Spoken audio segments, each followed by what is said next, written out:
ಎಲ್ಲ ರೈತರಿಗೆ ನಮಸ್ಕಾರ. ಇವತ್ತು ಕಂಬಿಪುರಕ್ಕೆ ಬಂದಿದ್ದೀನಿ. ಡೆಲಿವರಿ ಇದೆ. ಮೊದಲು ಡೆಲಿವರೀಸ್ ಎಲ್ಲ ತೋರಿಸ್ತಾ ಇರಲಿಲ್ಲ. ಇವಾಗ ಡೆಲಿವರಿ ಮಾಡೋಕ್ಕೂ ನಾವೇ ಬರ್ತೀವಿ. ನೋಡಿ, ಗಿಡ ಬಂದಿದೆ. ನಮ್ಮದು ಡಾಕ್ಟರ್ ಮಾಲೂರು ಡಾಕ್ಟರ್. ನೋಡಿ, ಈ ರೀತಿ ನಿಧಾನಕ್ಕೆ ಇಳಿಸ್ಕೋಬೇಕು. ಗಿಡ ನಿಧಾನಕ್ಕೆ ತಗೊಂಡು 100 ಅಂತ ಹಿಂಗೆ ಜೋಡಿಸ್ಕೋಬೇಕು.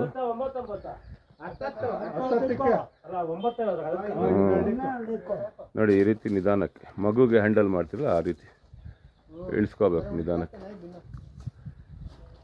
ನೋಡಿ, ಗಿಡ ಬಂದಿದೆ. ಗಿಡ ಇಳಿಸ್ತಾ ಇದ್ದಾರೆ. ನಿಧಾನಕ್ಕೆ ಇಳಿಸ್ಕೊಳ್ಳಿ ಅಣ್ಣ, ನಿಧಾನಕ್ಕೆ ಇಳಿಸ್ಕೊಳ್ಳಿ. ಎಷ್ಟು ಗಿಡ ಬಂದಿದೆ ಅಂತ ಹೇಳಿದಪ್ಪ? 800. ಮತ್ತೆ ಈಗ ನೆಕ್ಸ್ಟು 800 ಬರಬೇಕು. ಫರ್ಟಿಲೈಸರ್ಸ್ ಬಂದಿದೆಯಾ? ಫರ್ಟಿಲೈಸರ್ಸ್ ಎಲ್ಲ ಬಂತಾ? ಫರ್ಟಿಲೈಸರ್ಸ್ ಅದಕ್ಕೆ ಬಾಕ್ಸಲ್ಲಿ ಎಷ್ಟು ಬರಬೇಕು ಅಷ್ಟು ಬಂದಿದೆ. ಇದು ಬಾಕ್ಸ್ ಇದೆ.